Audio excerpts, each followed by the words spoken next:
Muy buenos días, muy buenas tardes y muy buenas noches. Bienvenidos a otro programa de Pura Virtud, Cine y Literatura. Hoy tenemos uno de esos programas por los que da gusto tener un canal en YouTube y es cuando se pueden organizar charlas entre pensadores de gran calibre que hablan tu propia lengua, ¿no? En los últimos meses, el último mes anterior, entrevistamos a Fernando Muñoz por su libro Salir de sí. Lo tengo aquí, una verdadera gozada para todos aquellos que valoramos la filosofía en lengua española, que es una de las grandes maltratadas por el mundo editorial, ¿no? Casi no hay filosofía en español que no sea puramente divulgación, ¿no? Es uno de los grandes males, en mi opinión, de Ética para Amador y todo este tipo de libros de José Antonio Marina y tal. Es una opinión personal, ¿no? Pero que por más que pudieran estar bien, este tipo de libros han acabado eclipsando lo que verdaderamente es la filosofía. Es decir, no solo enseñar filosofía, sino propiamente hacer filosofía. Y en los últimos años yo creo que hay pocos libros de la envergadura de Salir de sí. Y además sé que la entrevista a su autor, a Fernando, gustó mucho entre los seguidores del canal y por eso pues es un placer volver a contar con él hoy. Y la idea es poner a conversar la tesis de este libro, a su autor, con otro autor cuya tesis en muchos sentidos es parecida, ¿no? Estamos hablando de Carlos Marín Blázquez y su libro Arraigo, que también hemos entrevistado recientemente en el canal y que, bueno, pues en muchos puntos está hablando de los mismos temas que Fernando, pero desde otro ámbito, más literario, más ensayístico. Evidentemente, el libro de Carlos es mucho más fluido de leer, es un libro además aforístico. Ya dije en la entrevista que vale la pena, una vez se lo ha leído, dejarlo más cerca, en la mesilla noche, para abrirlo y encontrarte con los aforismos que tiene Carlos y su estilo, que es brillante. Y sobre todo, bueno, ambos autores tienen una relación de amistad, ¿no? Son mencionados en el libro del otro. Carlos hizo no solo le dedica su libro a Fernando, sino que hizo la primera reseña que se ha publicado de él en el debate, que la dejaré por aquí, en la descripción del vídeo. Y bueno, pues un poco para celebrar esa amistad, para celebrar esa confluencia intelectual, la idea es hoy ponerlos a hablar. Si todo va bien, yo hoy participaré lo menos posible. Y si no, pues sencillamente me dedicaré a recordar los temas que están en ambos libros, que es normal que los autores se le pueda olvidar o necesiten el chivato, ¿no? En el teatro, se llama chivato, ¿no? En el teatro, este hombre que está ahí como el apuntador, el apuntador, ¿no? Pues hoy mi idea es un poco hacer de apuntador y que podáis conversar, así que la primera pregunta, aparte de agradeceros a los dos que hayáis sacado este hueco para estar por aquí otra vez y agradeceros desde luego el envío de los libros, cuya lectura pues he disfrutado mucho. ¿Qué os ha parecido el libro del otro? Es decir, ¿qué os pareció? Imagino que leísteis el manuscrito antes de su publicación. ¿Cómo lo recibisteis? Cuando abristeis ese documento, os pusisteis a leerlo, ¿qué es lo que se os vino a la cabeza? Bueno, empiezo yo, Fernando, si quieres. Venga, vale. Pues el libro de Fernando no digo que me sorprendiera por la temática que abordaba, porque ya llevamos una relación de años los dos. Por cierto, una relación que comenzó, no sé si Fernando se acordará de esto, comenzó a raíz de nuestra compartida devoción por Nicolás Gómez Dávila.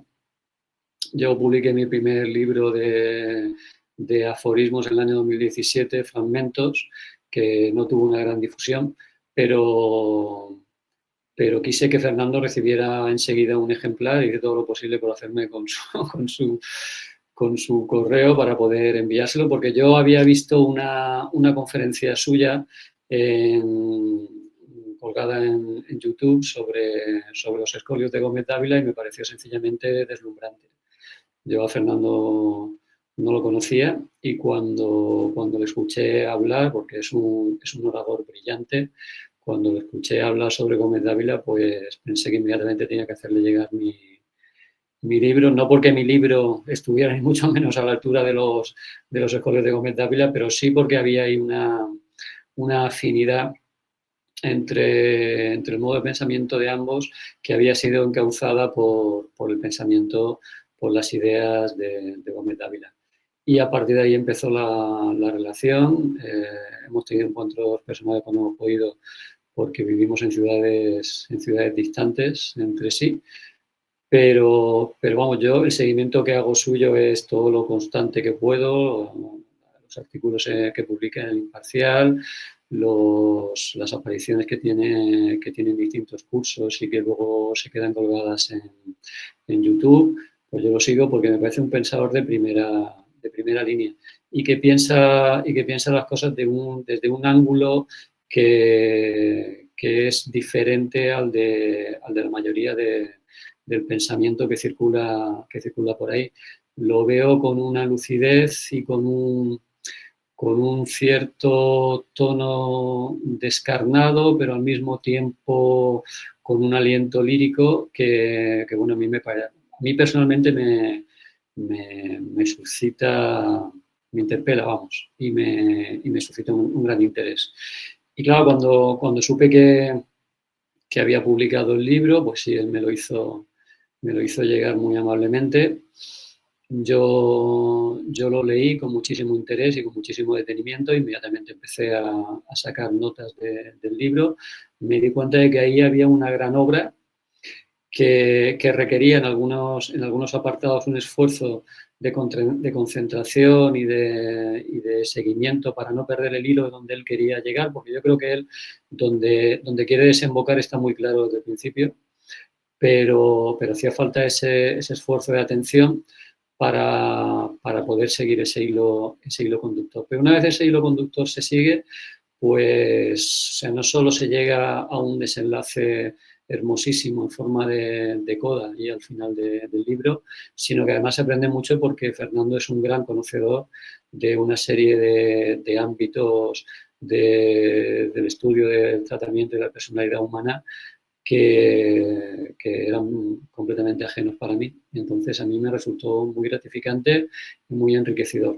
Y el hecho de escribir la reseña que le dediqué, pues a pesar de que Fernando piense que fue un fruto de un esfuerzo denodado, pues no fue así. Fue un placer y sobre todo fue una satisfacción para mí poder ofrecérsela a los lectores que puedan estar interesados en la literatura y en el pensamiento de Fernando. Bueno, pues muchísimas gracias. La verdad es que después de palabras como esas, a ver qué dice uno, pues me siento abrumado. Me recuerda una anécdota de Gustavo Bueno que le hicieron una presentación así muy encomiable, entonces se puso de pie y dijo, bueno, voy a intentar ser lo que parezco. Lo cual es muy difícil, cuando me haces una imagen tan bella, pues si luego se ve esto, pues claro, desmerece mucho la realidad, digamos, de tu impresión. Te lo agradezco un montón. Te agradezco una barbaridad esas palabras, aunque me veo malamente representado ahí, ¿no?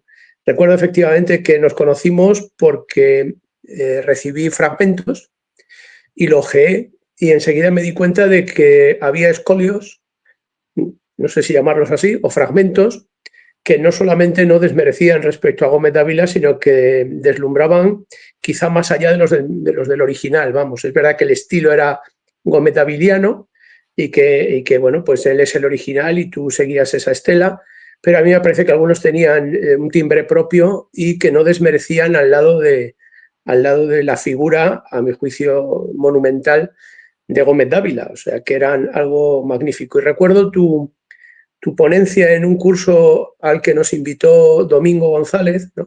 Y Jerónimo Molina, que lo organizaban en Cartagena, y tu ponencia me pareció también deslumbrante. Es verdad que formamos el otro día aquí en Madrid, decía, una especie de extraña pareja, porque Carlos es serio, es ordenado, es un hombre cabal, y yo tengo una manera de comportarme así en público que a veces resulta un tanto extravagante, ¿no? Entonces me recordaba un poco a Walter Matthau y a Jack Lemmon, como si fuéramos difícilmente conciliables. Y sin embargo, en el fondo, es verdad, hay una armonía que se ve en los libros, una convergencia de ideas, pues que a veces es asombrosa, ¿no? A veces llama mucho la atención. allí donde yo siempre trato de escribir bien. Escribir bien, no sé muy bien lo que significa, y analizar la expresión sería para otro programa, ¿no? ¿Qué es eso de escribir bien? Yo intento hacer literatura, pero no lo consigo, por lo menos a la altura de mi propósito, ¿no?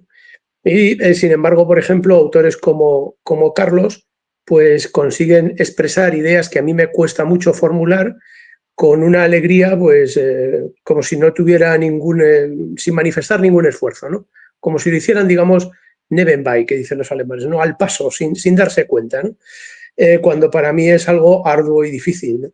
Es verdad que también, quizá por inclinación metafísica o por profesión, pues yo trato, por decirlo de alguna manera, de ir usque ad fundamentum, ¿no? Hasta el final, desmenuzar mucho las cosas, y entonces a veces pues resulta muy difícil ofrecer una buena imagen de un fenómeno que ha sido muy analizado, está medio destruido, ¿no? Entonces, cuando lo veo en cierta medida recompuesto en las páginas de Carlos, pues me deja maravillado, ¿no? Cómo consigue dar expresión a lo que a mí me resulta arduo de una manera elegante, sencilla y sin coste prácticamente, ¿no? O sin apariencia de coste, ¿no? Este libro, el Arraigo, que es, bueno, ya le puse prólogo, me hizo el honor de invitarme a ponerle prólogo a Contramundo, un prólogo que, claro, para mí es muy difícil por una parte es un honor y por otra parte es una carga enorme, porque por bueno que fuera el prólogo, el libro era infinitamente mejor. En Arraigo vuelve a hacer lo mismo. A mí me parece que es una serie de variaciones sobre el título. Tiene dos grandes partes, una más bien en la que no sé ni cómo decir, porque no es que va y viene, es más alegre en la escritura, ¿no? Trata de tematizar, pues, el fenómeno del desarraigo, del cosmopolitismo, de la globalización. Sobre el libro me venía a la mente una imagen de Paul Celan, que ante las chimeneas de los campos de exterminio, pues se acordaba de la designación de los judíos popular en Alemania, Luftmenschen, ¿no? Gente del aire. Bueno, pues esa designación, pues hoy puede ser aplicable a cualquiera. Seguramente hay muchísima gente volando en movimiento constante. Vivimos en constante agitación, ¿no? Hay una etimología parda atribuida a Foucault, creo que en Tecnologías de ello, ¿no? Él dice que cogitatio viene de coagitación, ¿no? Vivimos todos juntos y agitados. Bueno, pues Carlos tematiza este desarraigo, esta levedad, esta fluidificación constante de nuestra vida en la primera parte del libro, y en la segunda, yo creo, trata de ofrecer pues fundamento al arraigo, construir el humus, por decirlo de alguna manera, sobre el que arraigar nuestra vida. Y además lo hace siempre de una manera muy personal, partiendo de los fenómenos, elevándose a las esencias y regresando a los fenómenos, que es la mejor manera de explicar, ¿no? Parte pues de análisis o de observaciones, de comentarios sobre programas de televisión, aquellos españoles por el mundo que presentan siempre un rostro feliz, asquerosamente feliz, como si no hubiera detrás frustración, dolor y desengaño, ¿no? O esa película francesa del low cost, o, en fin, este tipo de fenómenos de los que parte para ofrecer, para llegar a las estructuras, por decirlo de alguna manera, que explicarían esos fenómenos, retornando luego a ellos. Y además parte, pues, de eso, de la educación de sus hijos, de la realidad misma de la vida más cotidiana, de lo que queda de vida cotidiana, porque Carlos y yo compartimos, entre otras cosas, que tenemos vida cotidiana, que es una cosa, tenemos rutinas de esas tediosas, de las que la inmensa mayoría abominan, pero que son la excusa para el arraigo, ¿no? Y lo hace, como digo, de esta manera tan maravillosa que cuesta muy poquito leerlo, ¿no? Entonces, que me haya dedicado, bueno, le ha dedicado a Julio Llorente y a un servidor el libro, pues me honra, vamos, es una de las cosas que puedo ir contando por ahí de vez en cuando tomando unas cañas, ¿no? No sé qué más decir, me parece una maravilla, y todo lo que yo pueda decir sobre el libro, pues palidece al lado del libro mismo, ¿no? Así que lo ideal es sencillamente ponerse a leerlo. Muchas gracias. A ti. Estaría bien que se vendieran juntos, o que se compraran juntos, o que se leyeran juntos, ¿no? Yo, de hecho, esto lo estamos grabando un domingo, el domingo pasado. Entonces no vendería ningún libro, Carlos, no le sometas a eso. No, yo recomiendo comprar los dos y leer los dos, y más o menos, como he hecho yo, en un corto plazo de tiempo leer ambos, ¿no? Con a lo mejor la diferencia de un mes, una cosa así, porque es muy aprovechable. Es casi como si estuvieras dando vueltas al mismo problema en dos cabezas distintas, ¿no? Y con dos lectores distintos, ¿no? Porque una característica que tenéis los dos es que sois lectores voraces, cosa que yo, por cierto, según voy conociendo escritores, no es tan común. O sea, yo creo que hay un tipo de escritor que se agarra a ciertos autores y lo que hace es darle vueltas a esos autores toda su vida. Una vez los ha leído, se dedica a releerlos y siempre está ahí, ¿no? A mí me da la sensación de que vosotros dos sois lectores expansivos. Yo también un poco me identifico en eso.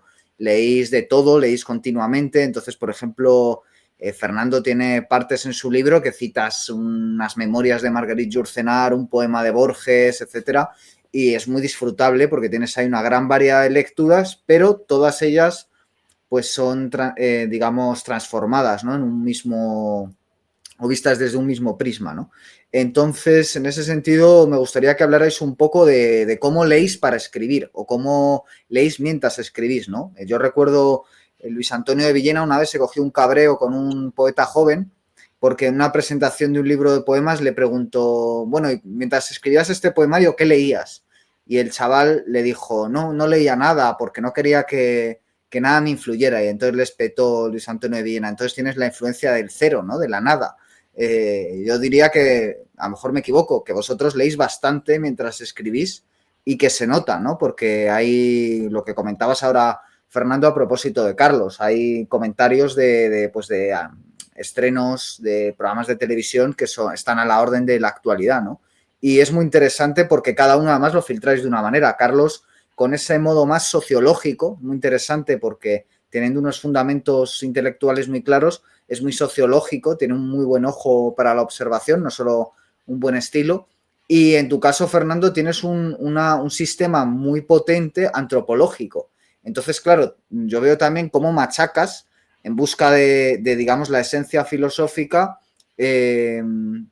todas las manifestaciones de esta escombrera humana, ¿no? En la que estamos, y cómo al mismo tiempo vislumbras al fondo de esa miseria o de esa putrefacción otra posible antropología, ¿no? Por decirlo de alguna manera, que quizás sea precedente y esperemos que también suceda a esta en la que estamos inmersos, ¿no?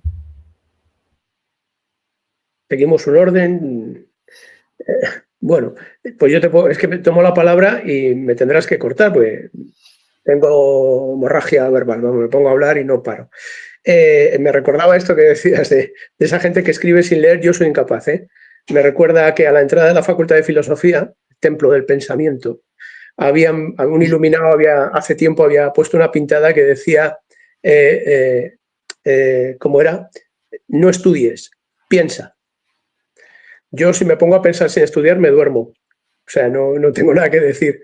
Entonces, leer es sencillamente el modo de ir llenando el depósito para poder seguir escribiendo. No creo que se pueda hacer de otra manera. Es verdad que tampoco hay que sacralizar el libro ni nada parecido. Hay libros que merecerían ser quemados y no pasaría absolutamente nada, incluso sería un bien al género humano, pero hay otros que merecen un respeto casi sacramental, ¿no? Entonces, bueno, es verdad, en sociedades fundadas en el libro, ¿para qué abundar más en la idea del valor del libro, ¿no? O sea que yo no concibo otro modo. Es verdad que he leído mucha basura, ¿no? Muchas cosas que las que no recuerdo absolutamente nada y he invertido horas a veces para recordar una frase, ¿no? Pero yo siempre digo que un buen profesor es aquel que te daba una bibliografía. Me voy a acordar aquí de un hombre ya fallecido que además no es muy afín, pero que yo le tengo mucha estima, que era Jacobo Muñoz, que fue profesor mío en la Facultad de Filosofía. Las clases pues serían mejores o peores, pero la bibliografía que te daba era siempre excelente. Esto no significa que coincidiera ni con un punto de vista ideológico ni con otro, es que eran libros buenos. Hay libros buenos de extrema izquierda y de extrema derecha, teológicos y positivistas, de cualquier orientación. Entonces yo creo que leer es importante y escribir para mí sigue siendo un acto casi reverencial, ¿no? Hay un artículo de Steiner que supongo que conocéis perfectamente, el filósofo leyendo, me parece que está traducido, que es un comentario de un cuadro, el Philosophe lisant, de un señor que está leyendo sencillamente. El hecho de que la lectura esté hoy tan divulgada, tan vulgarizada y tan degradada, yo creo que es uno de los índices de la corrupción que padecemos. Ahora que está a punto de empezar un nuevo curso de esos que llaman académicos, otra palabra que habría que cambiar, porque cualquier relación entre la academia y lo que hoy se hace en la industria educativa pues es pura casualidad, vamos. Pues esto es fundamental. Yo creo que no conozco escritores que no lean, o si los conozco prefiero olvidarlos. No creo que valga la pena dedicarles ni un minuto. O sea, la lectura es condición de la escritura y no la concibo de otra manera, ¿no? Quizá el mejor escritor no lector que yo conozco era mi abuela, que era analfabeta y yo le tenía que escribir las cartas. Pero claro, le tengo mucho cariño. Su estilo no era gran cosa, pero yo le tengo mucho cariño. Todo el resto de escritores no lectores me parecen abominables. De hecho, creo que es un género inexistente. ¿No? Los habrá mejores o peores o más entregados a la lectura o menos, pero escribir sin leer es un acto imposible, no entra en mi cabeza. Vamos. Bueno, eso que estamos comentando tiene que ver también mucho con un mito que es el de la originalidad, de pensar que uno puede sustentar su obra sobre la nada y que a partir de romper todos los vínculos que nos unen con el pasado y con la tradición literaria precedente, pues vamos a nombrar una obra que va a ser una revolución dentro del panorama del pensamiento, del panorama literario. Es que ponerse a escribir creo que requiere una dosis previa de humildad. Es decir, uno se pone a escribir sabiendo que lo que va a decir ya ha sido dicho por otros y a lo mejor de mejor manera y de manera más clara y de manera más estéticamente elevada que lo que vas a hacer tú. Yo creo que ese es un buen punto de partida y a partir de ese punto exigirse un grado de compromiso con el estilo, con la forma de expresión que te haga ir avanzando con mucho tiento y con mucha cautela, porque si no, no vale la pena. Sí puede servir como ejercicio terapéutico, como modo de uno espantar los fantasmas y los demonios que lleva dentro, pero si lo que tú quieres es transmitir una obra que estéticamente valga la pena y que desde el punto de vista también del contenido aporte algo a los lectores, partir de una originalidad absoluta lo que te va a llevar es a la absoluta insignificancia, me parece a mí. Entonces, bueno, humildad hay un fenómeno reciente que a mí me recuerda a uno antiguo, ¿no? Se dice que Sócrates, es la tesis de Havelock, Sócrates no sabía leer, o sea, no sabía leer ni escribir, que vivía en un mundo donde, digamos, todavía estaba dominado por la oralidad. Y claro, he pensado, hay gente que puede escribir sin leer, pues Sócrates, por ejemplo, claro, Sócrates no escribe. Pero bueno, Platón no lo coloca precisamente en la posición del analfabeto, ¿no? Es un sabio indudable y sin embargo no sabe leer ni escribir. Hoy en día empieza a haber algo parecido, ¿no? Yo noto en la gente joven pues que prácticamente no lee y para mí es un déficit por mi parte. Yo soy incapaz de ver estos mismos vídeos. A veces me esfuerzo pues por escuchar, por ejemplo, a Guillermo, pero prefiero leerlo. Me cuesta menos leerlo. Sin embargo, gente más joven actualmente, sin leer nada, yo conozco gente que conoce bien la obra de Bueno y no lo ha leído. Gracias a que existe un importante bagaje audiovisual. Y entonces lo ha recorrido todo. Es verdad que a mí me parece que se pierde partes importantes, pero empieza a ser posible tener una cultura abundante, una erudición florida incluso, sin leer. Claro, hay que saber escuchar también y escuchar con criterio. Yo no sé si estaremos cometiendo quizá un prejuicio. Todo esto estoy pensando en voz alta, o sea que valdrá muy poco lo que diga, pero puede empezar a aparecer un tipo de escritor no lector que sin embargo sea un buen telespectador, un buen espectador de vídeos en YouTube o de conferencias. Yo ni siquiera las conferencias de Gustavo Bueno o de Juan Bautista Fuentes o de mis maestros o mis referentes, incluso a Dalmacio Negro, me cuesta mucho escucharlas, prefiero leerlos, pero a la gente joven le pasa exactamente lo contrario. Sí, lo que pasa es que al leer la lectura de los que realmente nos llegan y nos tocan por dentro, lo que comporta, yo creo, de manera casi automática es la relectura. Entonces, es en la relectura, yo creo que donde de verdad nos enriquecemos. En la primera lectura de los grandes autores, de los autores que lees y ves que ahí hay algo significativo y que por el motivo que sea llaman la atención más que otros. En la primera lectura hay ciertas cosas que sí, que te van quedando, pero yo creo que es cuando relees, cuando realmente se queda el pozo que es lo importante y que es lo que va a transformar tu manera de pensar, incluso tu manera de vivir.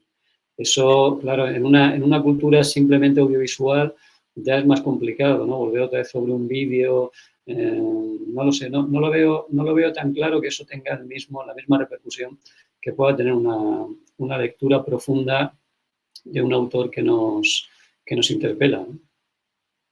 Yo estoy de acuerdo contigo. Lo que pasa es que, por hacer de abogado del diablo, es que, claro, Platón, por ejemplo, considera que la escritura es una tecnología diabólica que va a erosionar nuestra memoria. Igual que se lee, hay chavales, gente muy joven, que revisa, que escucha 1000 veces una conferencia. Yo no tengo las habilidades, la estructura de mi conciencia no me permite prestarle atención del mismo modo a un texto escrito que a un discurso oral. Pero esta gente sí es capaz. O sea que a lo mejor es una transformación muy profunda, porque es una transformación de la subjetividad muy profunda. Tan profunda incluso como la que pudo haber producido la escritura. Estamos quizá ya más allá de la escritura. O estamos entrando en una era, digamos, posescrita o posgráfica, ¿no? O sea que pudiera ser que estemos viendo los primeros sujetos, digamos, dotados de esa conciencia audiovisual y no por eso ni mucho menos analfabetos, como no lo era Sócrates, ¿no? El analfabeto es un sentido trivial, sí, no sabe leer ni escribir, pero no en el sentido de que fuera incapaz o falto de criterio o de erudición. Yo creo que ahí hay un fenómeno, porque es verdad que conozco mucho Memo, pero también hay gente que iba a decir es muy leída. Y no, lo que he hecho es escuchar con una atención que yo soy capaz de prestar al oral, ¿no? Entonces ahí hay un fenómeno muy llamativo, muy importante. Yo creo que los sociólogos que estudian o estudiarán, ¿no?, en el futuro, pero que ya hay mucha gente que está entregada a la pantalla, ¿no? O sea, las pantallas en principio son abominables, pero han venido para quedarse y hay que empezar a ver qué efectos también positivos pudieran estar produciendo. Sí, bueno, ahí la paradoja quizás sería que si se convierten algunos de ellos en escritores querrán ser leídos, no querrán ser solo escuchados. Entonces echarán de menos haber leído. Sí, pero date cuenta de lo que se está convirtiendo en la escritura. Sí. Date cuenta que la escritura es cada vez más... En fin, que mejor no hablar porque casi prefiero no hablar de escritores. Lo que estamos llamando escribir también, o sea, tú escribes un libro, no encuentra un solo lector. Sí. Real, a no ser que lo que escribas sea ya tan divulgativo, o sea, Guillermo decía que tu libro es más asequible. Bueno, pues no lo es, el mío es una pedrada, si quieres, pero el tuyo tampoco consigue llegar al lector pese a la elegancia del estilo, pese a la presunta facilidad de la sintaxis. No encuentra lectores. O sea, el lector atento, el lector... Bueno, Steiner, recuerdo que en este artículo que acabo de mencionar, dice que es incompatible con la democracia. Así de sencillo, el lector atento es incompatible con la democracia. Y que si quería encontrarse algo parecido, había que irse nada menos que a la Unión Soviética. O sea que Steiner, que no era precisamente un procomunista ni nada parecido, O sea que, porque presupone determinadas formas de disciplina, determinada veneración o actitud de veneración, de respeto hacia la autoridad. Todo eso ha desaparecido, desaparece ya con el libro de bolsillo. Recuerdo que dice Steiner, cuando uno compra un libro de bolsillo y lo abandona en el aeropuerto, pues ya está cometiendo un gesto, por decirlo de alguna manera, de desprecio hacia el texto escrito, ¿no? El judío que se coloca la kipá en el momento o se la quita en el momento de leer el texto sagrado, pues tiene una actitud absolutamente distinta, ¿no? Nosotros vivimos, yo creo, en Europa en un momento de eclipse de esa actitud, que es natural, porque podemos volver con esto del azar con las cuestiones políticas, es natural porque la modernidad ha supuesto la demolición de cualquier estructura de autoridad, por lo menos aparentemente, es decir, de poder no, de autoridad. El poder es descarnado hoy en día, es un poder absolutamente tecnoeconómico y ya está. Pero se ha destruido justamente la capacidad de venerar. Todavía hay una frase de Nietzsche que a mí me llamaba la atención. Decía que en su tiempo, ¿no?, son pocas las naturalezas nobles que no pueden vivir sin venerar. Bueno, pues hoy no las encuentras por ningún sitio, no hay nada parecido. O sea que quizá el eclipse de de la capacidad de lectura, de escritura atenta y tal, pues sea un momento del proceso de degradación o de democratización o de homogeneización que producen las sociedades modernas. Sí, bueno, Steiner hablaba de que vivimos en una época posterior al logos, en un epílogo. Y claro, el sentido reverencial de la escritura y de la lectura se ha extinguido prácticamente. Y todo eso, claro, tiene una dimensión política a través de los sistemas educativos que rigen hoy en día en los países de las sociedades demoliberales, que es indudable. O sea, a mayor cantidad de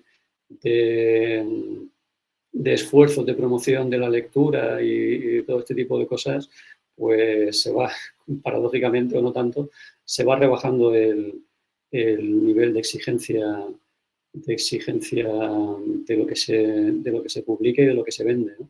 Si comparamos, por ejemplo, en España una lista, por ejemplo, de los libros de ensayo más vendidos de hace 30 o 40 años, lo comparamos con una de hoy en día, es que la diferencia es abismal. Es abismal. O sea, los autores que había en España hace 30 o 40 años escribiendo ensayo con lo que hoy te encuentras en ese tipo de lecturas, pues claro, es que obedece a que ha habido un cambio en las estrategias de la mercadotecnia editorial y del grado medio de los lectores que bueno, ha ido claramente degradándose, ¿no? Sí, pero y a la vez en el mundo de las redes sociales y de las pantallas se habla con una libertad que antes tampoco se conocía y empiezan a aparecer gente más joven. Guillermo es un caso, pero hay muchos en redes sociales efectivamente con muy distinto valor, no es mucho menos homogéneo, ¿no? O sea, que por no ser del todo pesimista, ¿no? Quiero decir que a lo mejor, pero ya digo, pensar en voz alta es muy arriesgado porque no me comprometo con nada de lo que estoy diciendo, porque estoy prácticamente improvisando lo que digo sin haberle dado muchas vueltas, ¿no? Pero parece en el terreno este de las tecnologías de la pseudocomunicación, pues como una especie de brecha, por decirlo de alguna manera, por donde se están colando discursos que llegan a su vez a gente de menos edad que se ha desprendido para bien o para mal del mundo de la lectura y de la escritura. Pero también es verdad que ha habido un fetichismo del libro que es tan ridículo, ¿no? Lo del librito y la rosa, es una cosa tan absurda, lo de que siempre es mejor la novela que la película y ese tipo de tonterías que son absurdas, ¿no? Sencillamente, parece que lo que tiene formato libro ya tiene algún valor, ¿no? Y muchas veces, como digo, pues es un buen combustible. O sea que tampoco hay que volverse loco con esto. Conociendo justamente a cómo está la academia, pues cualquier valoración positiva de la universidad, por ejemplo, pues hay que ponerla en cuarentena, ¿no? Hay que ponerse guantes para hablar de esas cosas. Bueno, no sé, Guillermo, tú recordarás de qué trataban los libros. Yo tengo Sí, no, ya digo que hoy estoy de apuntador, o sea que en cualquier caso chivo ahí lo que... No, se me ha ocurrido en un momento dado una tesis que le he oído ya a varias personas, o se las he leído, pero se la escuché a José María Merino en la presentación de un libro que hizo sobre el Quijote, que es que según él estamos entrando en una nueva Edad Media, ¿no? Y claro, eso se suele decir también desde una óptica ilustrada, lo decía sobre todo por el tema del analfabetismo, ¿no? Aunque no práctico, sí, o sea, aunque no real, sí funcional, ¿no? Podríamos decir. ¿No? O sea, la gente sabe leer y escribir, pero como no lo pone en práctica, pues luego el tema de la comprensión de textos, análisis de textos y tal, que os voy a contar, que sois profesores, pues la gente lo lleva mal, ¿no? Y bueno, yo creo que iba por ahí un poco el asunto, pero también suele estar detrás la típica tesis ilustrada, ¿no? Esta tesis que Huizinga yo creo que denunció muy bien, ¿no? Del otoño de la Edad Media y de cómo la Edad Media, que obviamente es un término inventado en el Renacimiento y que después rescata a Burjar, ¿no? Que es el que se inventa el propio término Renacimiento y tal, ya tiene unas connotaciones ideológicas un poco de desprecio de lo que fue realmente el medievo, cuando el medievo tiene muchos puntos luminosos, y se me venía a la mente que uno de ellos es la antropología del medievo y el arraigo, ¿no? En cierto sentido, que vindicáis de alguna forma los dos, sobre todo Carlos, al final de arraigo hablas mucho de ese tema, ¿no? De los claustros medievales, de los monasterios, que a mí personalmente me llega mucho porque son lugares de una honda resonancia, ¿no? Uno pasea por Santo Domingo de Silos, que si no me equivoco es donde una de las cimas también del idioma español, y realmente pues hay como digo, una resonancia, ¿no? De lo que debió ser aquello y de lo que todavía trata de ser, que es muy interesante y pone de relieve el plano luminoso de la Edad Media, ¿no? Entonces, lo que quería plantear con esto, a propósito de lo que estabais comentando, es si también hay un lado positivo en esa nueva Edad Media en la que estaríamos entrando, suponiendo, o en el caso de que aceptéis la tesis de que estamos entrando en una Edad Media, y en el caso de que no, hacia dónde nos dirigimos, ¿no? Porque, claro, esto tiene también mucho de caverna, ¿no? De estar gente viendo sombras en la caverna, viendo imágenes que son imágenes distorsionadas o que se distorsionan con mucha facilidad, y el arraigo precisamente de la palabra, el arraigo de poder acudir a un texto que es inmutable, pues yo creo que se está perdiendo, ¿no? Porque al final un vídeo es mucho más equívoco, un audio, a mí a veces la gente hace comentarios, oye, has dicho que el Islam tenía miles de años. Ya, bueno, es que es un vídeo de 1 hora y media, estaba hablando y el Islam pues tiene 1000 años, no tiene 2000, pero claro, en ese momento pues dices eso y parece que piensas que el Islam tiene 6000 años, pero obviamente sabes que no, pero es un error del lenguaje, ¿no? Entonces, claro, eso cuando estás revisando un texto, que es cuando realmente escribes, pues ves los gazapos y se los editas al lector, que luego acaba pensando que eres mucho más listo de lo que eres, ¿no? Pero es porque te has leído a ti mismo varias veces y de alguna forma, pues le has echado mucha más inteligencia de la que tiene todo el mundo hablando espontáneamente, que cae pues mucho más en la... Y luego además el tema de la lectura, y que yo creo que la oralidad no tiene, es que nos perderíamos a la inmensa mayoría de autores que murieron sin dejar un registro sonoro, ¿no? Y que por lo tanto, si no leemos, pues no vamos a poder contactar con ellos y con lo que pensaron para nada, ¿no? Y de alguna forma, para mí ese es el gran valor de leer, que si aceptamos que en los 2 últimos siglos no hay absolutamente nadie comparable a Platón, pues si no leemos, nos perdemos a Platón y nos perdemos la esencia de pensar, o a Cervantes y con él pues a la esencia de escribir, ¿no? Y bueno, ese es un poco, a ver qué os parece este asunto. Bueno, a la Edad Media le debemos, entre otras cosas, que podamos seguir leyendo a Platón, ¿no? como a tantos otros, porque gracias a la labor de los monjes en los monasterios se pudo salvar una fracción enorme del conocimiento que provenía de la antigüedad.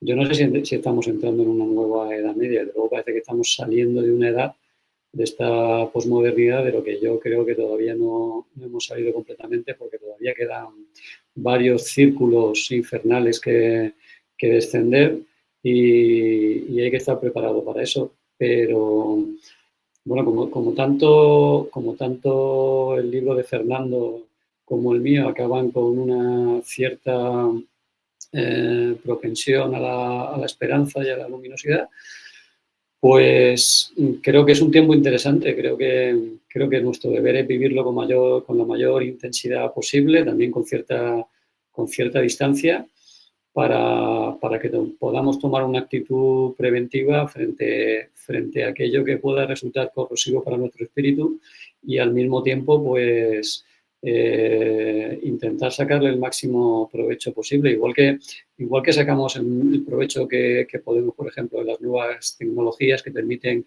que ahora mismo estemos en contacto relativo unos con otros aquí en este momento, y que esto luego pueda llegar a otras personas. Pues de la misma manera puede haber ciertos rasgos de la posmodernidad esta decadente en la que vivimos que nos puedan resultar beneficiosos. No sé qué opinará Fernando, pero no me veo ahora mismo entrando en una nueva Edad Media, sino, ya te digo, más bien apurando las heces de la época que nos ha tocado, ¿no? Sí, ojalá entráramos en una nueva Edad Media. O sea, yo tengo es Boulainvilliers, ¿no? el que inventa el término feudalismo. O sea, a mí el feudalismo me parece maravilloso. Es pues una sociedad jerárquica, es la antítesis, es la contrafigura completa de la sociedad moderna. Si tu diagnóstico de la modernidad no es positivo, entonces forzosamente el del mundo medieval tiene que serlo. Es decir, que son la antítesis. Es verdad que es una manera muy simple de presentarlo porque habrá líneas de continuidad, todo lo que tú quieras. Pero a mí me parece que esto incluso lo tengo relativamente construido, ¿no? Me parece que el medievo es una época antropológica, mientras que la modernidad es una época histórica. Todos los problemas históricos se resuelven por medios antropológicos en el mundo medieval. En nuestra sociedad todos los problemas antropológicos se convierten en históricos o políticos. Es decir, lo que pasa es que hay que entender, claro, que estoy llamando antropología y que estoy llamando historia o política. Pero, por poner un ejemplo, ¿no? Los matrimonios entre reyes en el mundo medieval no son ni mucho menos una cuestión de derecho privado. Es decir, es una institución antropológica, el matrimonio, la que sirve para afrontar cuestiones políticas. En nuestro mundo esto ha desaparecido. Es exactamente lo contrario. Hasta lo más antropológico, el matrimonio es una cuestión política, ¿no? Lo que pasa en la alcoba también es política, dicen los últimos woke, los espabilados de nuestro tiempo, ¿no? O sea que son dos épocas que tienen una estructura antropológica inversa. Y por supuesto eso se manifiesta en su metafísica, en su economía, en todos los aspectos de la vida humana, ¿no? Y como mi diagnóstico del mundo contemporáneo es pues el peor, es decir, me parece que vivimos al borde. Esto no significa ni mucho menos que me produzca ninguna pena, ¿no? Todo lo contrario, vivimos al borde del final de los tiempos, pero el medievo es la época de mayor esperanza. Hay quien para tratar de elogiar el medievo dice que la modernidad sería incomprensible sin el medievo, que por ejemplo hay quien te dice que busca, ¿no? raíces medievales de los derechos humanos. Pues eso es insultar al medievo. El medievo está en contra frontalmente de los derechos humanos. Es decir, son los derechos de Dios, no los derechos del hombre. Hasta el año 63 la Iglesia, la última de nuestras instituciones medievales, no ha armonizado bien con los derechos humanos, ¿no? Hasta Juan 23, es decir, la Iglesia se ha opuesto frontalmente a los derechos humanos, y esto lo digo naturalmente a favor de la Iglesia, porque los derechos humanos son un simple globo de viento en el mejor de los casos. Siempre utilizo esa expresión porque la utiliza Francisco Ayala, un cavernícola de ultraderecha, ¿no? Los derechos humanos son un simple globo de viento. Yo diría que son mucho más. Son un globo de gas ciclón, más bien, una cosa así, no son venenosos. Son la expresión jurídica de la sociedad moderna, que es esta sociedad de individuos abstractos, aislados unos de otros, que se han liberado, se han emancipado, rompiendo en principio los lazos que los unían a sus señores naturales, que eran pues la nobleza, que cumplía una función casi paternal, protectora de los menores, ¿no? Se han liberado primero de estos, se ha liberado lo único de lo que tendencialmente no se ha liberado son del cas nexus, ¿no? Del vínculo en metálico, de las relaciones comerciales de unos con otros, que siguen siendo en mucha medida relaciones de dependencia, porque son asimétricas, porque sigue habiendo ricos y pobres, contratantes y contratados, etcétera, ¿no? Esta gente que vive en el aire, que parece una nube de polvo, que es una expresión que utilizaba creo que Mounier, nube de polvo, ¿no? Una especie de... Una sociedad moderna es una especie de spray, resulta de un proceso de nebulización, como que es toda la crítica moderna. La crítica moderna es la que destruye los vínculos que existían entre los hombres del medievo. La cohesión social es lo que la liberación destruye. Entonces vivimos en sociedades no cohesionadas, en sociedades cuyos principios de cohesión tienen que ser advenedizos, externos, adventicios, porque no existen entre nosotros vínculos internos, están hasta demonizados, ¿no? El vínculo, el nervio de toda la cohesión social era el vínculo paterno-filial, estaba basado en el parentesco, y no hace falta que recuerde que padre es una palabra que, recuerdo Huxley, ¿no? Padre, madre son palabras que están asociadas por condicionamiento a reacciones negativas, incluso fisiológicas, producen vómitos y repugnancia inmediata, ¿no?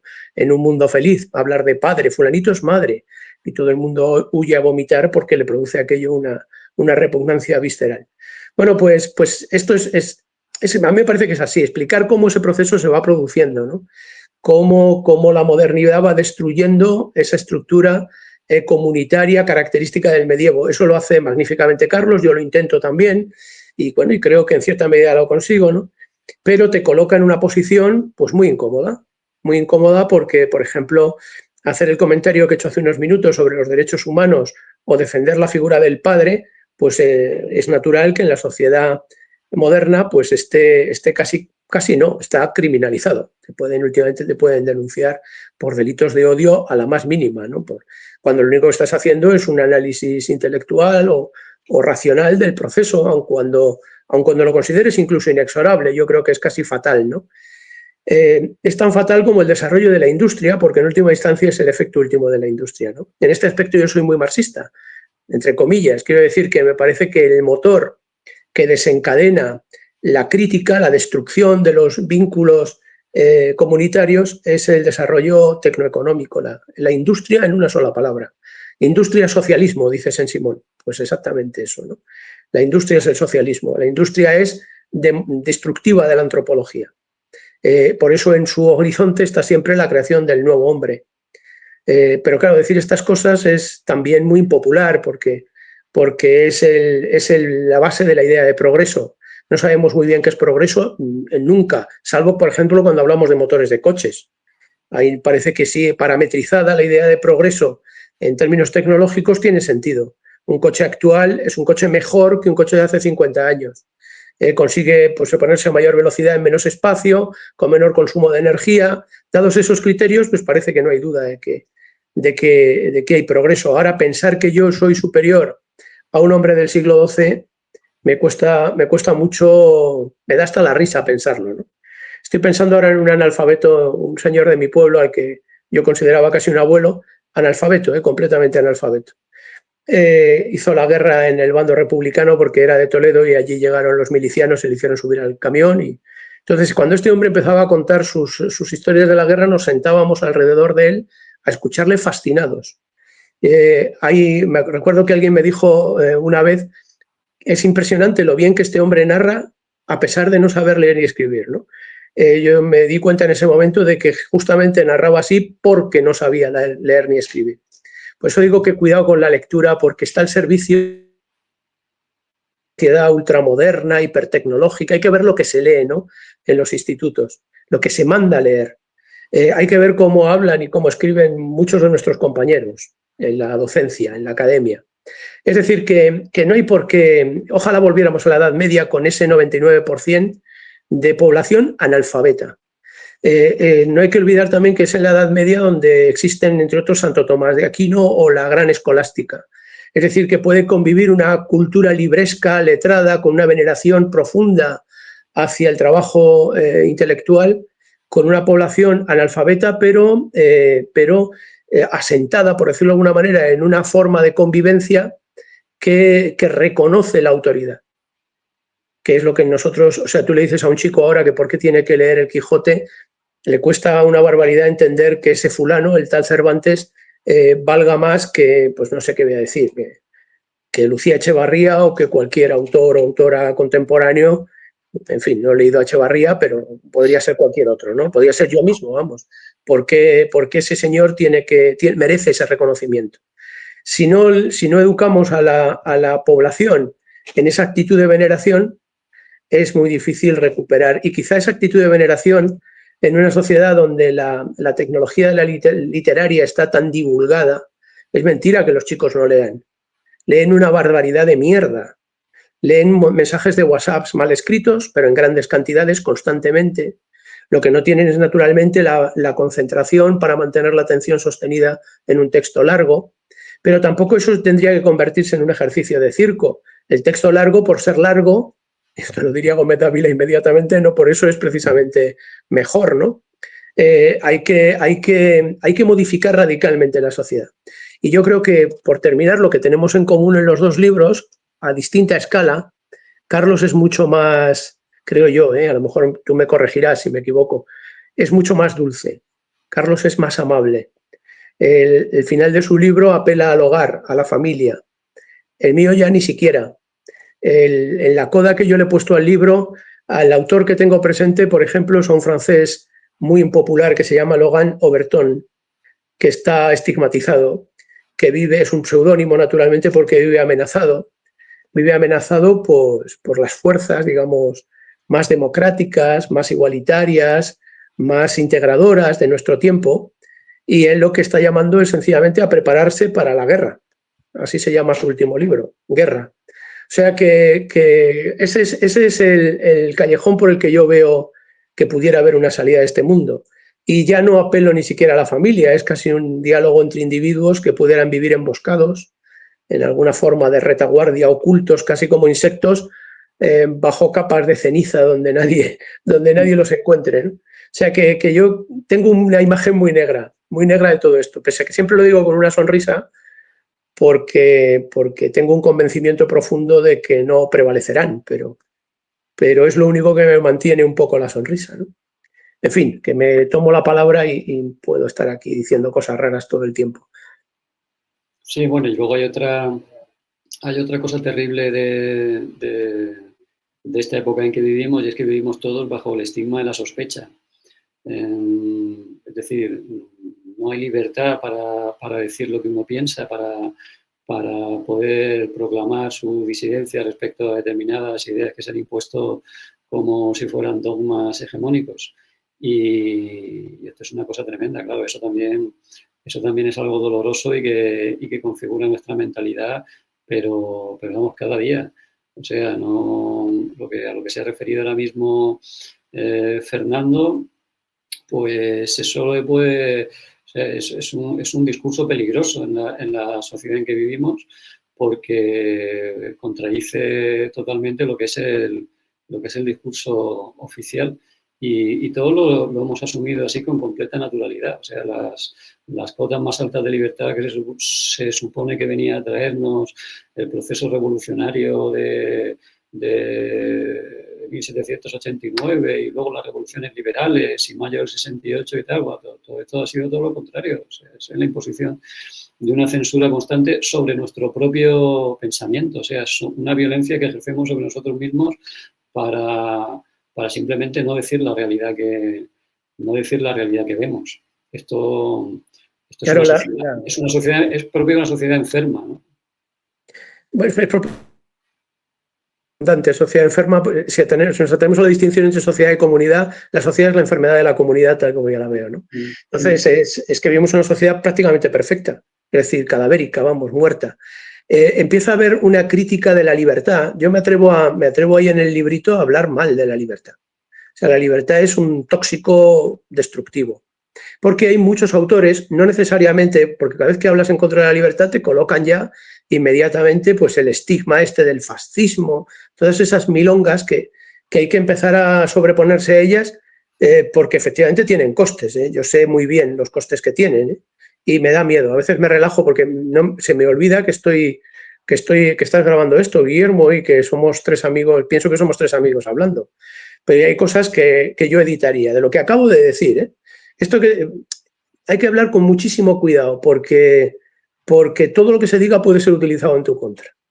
Y sin embargo, bueno, pues empiezan a aparecer voces, cito muy a menudo en el libro a Matthew Crawford, que no es precisamente, como digo, un autor de extrema derecha, ni mucho menos, seguramente es un socialista o un demócrata, bueno, crítico, si es que esto es posible, pero me estoy acordando, por ejemplo, de un libro de Eva Iluz. Eva Iluz es una socióloga franco-judía muy interesante, muy interesante. He escrito un libro aquí con Edgar Cabanas, que es un profesor muy joven, creo que estaba, no sé ahora mismo dónde está, en la Carlos III, no lo recuerdo, que se llama Happycracia, un libro muy interesante también, pero bueno, sencillo. Eva Iluz tiene mayor complejidad, ¿no? Y es, por supuesto, una autora integrada. Es una autora, pues que, por decirlo de alguna manera, no se atrevería a comentarios como los que acabo de hacer. Y la mera mención de ese autor francés, cuyo nombre no voy a repetir, pues la espeluznaría. Sin embargo, recuerdo, es una pena que no, estas cosas, si lo llego a saber, tengo aquí la cita de la última página de uno de sus libros, porque es una crítica directa a la democracia liberal, la más potente que haya. Que es una crítica magnífica, hecha, sin embargo, desde alguien que, perfectamente advertida, porque estamos hablando de una gran autora, pero contra, digamos, su impulso inicial, que sería más bien mantenerse en la línea del progreso. O sea, es interesantísimo cómo la idea de libertad se ha agotado, por decirlo de alguna manera. Y si te empeñas en defenderla, acabas criticándola.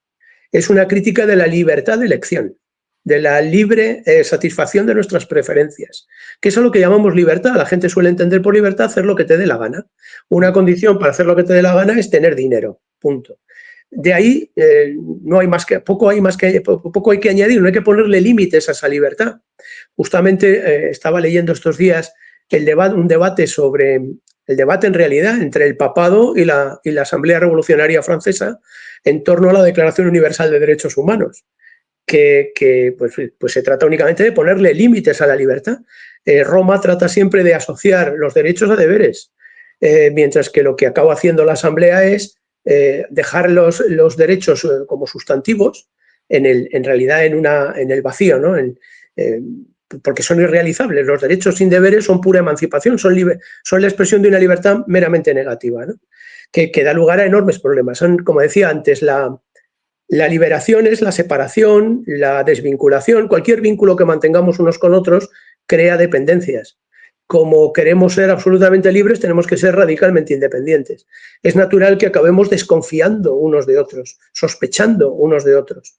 Además, en un terreno, en una sociedad donde la competencia, tanto en el trabajo como en el consumo, es el motor que anima nuestra economía, pues acabamos todos esquizofrénicos o peor, enloquecidos por la competencia, ¿no? Pero como digo, empiezan a aparecer voces de muy distinta orientación, muy críticas con la idea de libertad. Hay un librito de Marc Unyadi, otro escritor, creo que es francés o quizás sea suizo, no lo sé, que se llama Dar confianza a la confianza. Es un librito muy pequeñito, Dar confianza a la confianza. Es una apelación de nuevo a recuperar de alguna manera el vínculo, a perderle el miedo, por ejemplo, a hablar. Es decir, yo he visto a veces a personas que te atacan y dices, bueno, yo trato de entender. Y lo que acabo de decir es solamente un esfuerzo por tratar de entender qué está pasando. No te estoy atacando, mi intención no es ofenderte. Y si algo de lo que he dicho pudiera ofenderte, lo lamento. Pero antepongo, digamos, mi afán de comprensión, digamos, a tu delicadeza, a tu sensibilidad exquisita, ¿no? De manera que permíteme, con toda la cortesía del mundo, que siga pensando lo que estoy pensando, a ver si puedo llegar hasta el final. Esto les ofende a la mayoría, pero claro, por otra parte les desarma. No pueden creer que, claro, es el mal. Cuando tratas de analizar o de criticar, lo que estás haciendo es un ejercicio diabólico prácticamente, ¿no? Claro. Cuando justamente lo diabólico es lo contrario, es lo que separa, es precisamente la afirmación gratuita de tus preferencias, de tus caprichos, que hemos de respetar porque son tuyos, ¿no? Es una cosa ridícula, pero además deleteria, destructiva, tóxica, ¿no? La libertad, tal como la ha entendido la sociedad moderna, es absolutamente, habría que extirparla. Esa frase también habría que editarla. Sobre eso, me gustaría leer un fragmento de Arraigo que me gustaría que comentara Carlos, porque yo creo que tiene que ver. Dice Carlos, lo digo más que nada para el que se haya podido sentir ofendidito por lo que ha dicho Fernando. Bueno, pues dice aquí Carlos: a diario, series de televisión y disciplinados batallones de chistosos al dictado de la clase dominante proyectan el vitriolo de sus ocurrencias contra la familia, la religión, la católica, cabe puntualizar, jamás ninguna otra, o la patria. Su poder de coacción es incontestable. En el marco de ese totalitarismo blando en el que hoy nos movemos, ningún argumento elaborado, ninguna evidencia fáctica compensan el ímpetu corrosivo de estos profesionales de la mofa, de estos esperpénticos contorsionistas de la secta de los irreprochables para reordenar el mundo conforme a las categorías bufas de su nihilismo jocoso. Leo esto más que nada porque, claro, o sea, si nos pusiéramos a buscar solo en el día de hoy las barbaridades dichas en nombre de este nihilismo jocoso, pues nos hartaríamos, o sea, podríamos llenar páginas y páginas. Aquí el problema no es que se critiquen las ideas de otros. Aquí el problema es que hay ciertas ideas que no se pueden criticar y hay otras que estamos hasta las narices de ver cómo se critican. Es decir, es que manda narices que se pueda criticar a la gente que cree en un Dios, que obviamente para esa persona su Dios o su religión o su familia es lo más sagrado y eso se puede criticar y uno tiene que comulgar con ello. Y manda narices que aquí no se pueda criticar ni la democracia ni los derechos humanos, que para los que no creemos en ellas, yo por lo menos, pues me resultan obviamente mucho más ridículas que cualquier hipótesis de un dios, ¿no? Entonces me hace gracia ese doble rasero. No sé cómo lo ves tú, Carlos. Bueno, es que es la sustitución de una teología por otra, por una pseudotología. Lo que estamos es en el cambio de una moral que había conseguido conformar el ethos común de todo Occidente y de la cristiandad, por otra que surge a partir de la Revolución Francesa y que tiene como Dios y como templo fundamental el Estado y como religión la política. La política o la antipolítica, porque esto en lo que estamos tampoco es la política, esto es otra cosa, esto es un estado de cosas donde hay una serie de facciones que se reparten el poder y las prebendas a costa de la inmensa mayoría de los ciudadanos que están sosteniendo el sistema con sus impuestos y que bailan al son, de... Y no porque sean especialmente estúpidos ni nada de esto, ni porque nosotros estemos muy arriba y lo veamos, sino simplemente porque sus maquinarias de propaganda y de persuasión son tan absolutamente abrumadoras que es muy difícil realmente por una persona que está todo el día trabajando llegar a casa, ponerse el telediario y no comulgar con lo que va a haber allí. Esto hay que entenderlo, que es muy complicado, que además vivimos dentro de un sistema productivo que reduce al hombre a vivir en un ciclo perpetuo de producción y consumo y de intentar evadirse en determinados momentos para poder luego seguir dentro de ese ciclo. Entonces, claro, es que la capacidad de pensar, la capacidad introspectiva, la capacidad de racionalizar la realidad en estas circunstancias está completamente degradada y casi desaparecida. Hay que entender que el estado de cosas sea este, pero eso es por el tipo de sociedad en que vivimos y es un tipo de sociedad que conviene a las fuerzas que la conforman así que no quieren ningún tipo de transformación en ningún sentido. Entonces, si hubiera algún tipo de moral que oponera a eso, pues sería la moral antigua de la comunidad religiosa y del cristianismo como moral, ya incluso dejando aparte ya la fe, aunque la fe es un tema fundamental también, pero incluso dejando aparte eso, es el único tipo de resistencia con la que se puede enfrentar el estado de cosas actual, que es una auténtica apisonadora y es absolutamente destructora para el espíritu humano. Y eso es en lo que estamos ahora mismo. De ahí mi crítica, ese párrafo que tú has leído. O sea, todo este poder del que estamos hablando, todo este sistema inmenso no se puede imponer si no hay detrás una maquinaria constante, obsesiva, para transformar la conciencia del individuo. ¿Y tú qué opinas, Fernando, de que aquí tengamos que tener miedo unos de lo que decimos y luego haya agentes con muchísimo más público que nosotros que dicen cosas, en mi opinión, muchísimo más terribles, ¿no? Porque los que sí que creemos... Un pasaje del libro de Carlos sobre la degradación, el sentido del humor, que es magnífico. Estoy pensando en cierto humorista que es incapaz de decir España. Cada vez que dice España tiene que imitar no sé a quién, diciendo España. ¿Será el Gran Wyoming? ¿Será Buenafuente? ¿Será alguno de esos? ¿Serán todos ellos? O todos ellos, o cualquiera de ellos. Es un tic casi automático, no puede evitarlo. No puede decir España de una manera, digamos, sin tensión, ¿no? Él se tensa cuando pronuncia la palabra. Y siempre hay risas enlatadas que cuando pronuncia así España, pues se ríen. Pues es un mecanismo casi automático, ¿no? Hay un humor que no es degradado, por supuesto, por lo chabacano, pero es también por la falta de gracia. Un chiste 1000 veces repetido deja de ser un chiste, ¿no? Y siempre estamos escuchando los mismos, ¿no? Entonces, bueno, no es, para mí esto es ya casi evidente. El problema es que incluso están perdiendo, no entienden muy bien por qué, pero están perdiendo presencia, están perdiendo poder de convocatoria, digamos, entre los más jóvenes. Como es natural, por otra parte, porque no están todavía condicionados pues yo nací en el año 67 y he vivido la transición y por tanto todavía tengo ahí en mi conciencia determinadas determinados prejuicios, ¿no? Los más jóvenes ya están liberados de ellos y yo creo que se quedan atónitos viendo esas risas enlatadas, escuchando esas risas enlatadas. El cristianismo aportaba, decía Carlos, el honestum, ¿no? Por ahí un viejo adagio que dice que lo justo es no solo lo que es lícito, sino lo que es honesto. George Orwell menciona a la decencia común, ¿no? La decencia común del pueblo. Esa decencia común, eso que constituía el honesto o la honestidad, el honestum, no estaba legislado. Era justamente un conjunto de usos y costumbres difundidos socialmente que servían, digamos, de fuerzas de cohesión de la sociedad más allá de la legalidad. Había cosas que no estaban permitidas, aunque no estuvieran prohibidas legalmente, por decirlo de alguna manera. Eso cada vez, bueno, cada vez no, yo creo que hoy se puede dar por desaparecido, ¿no?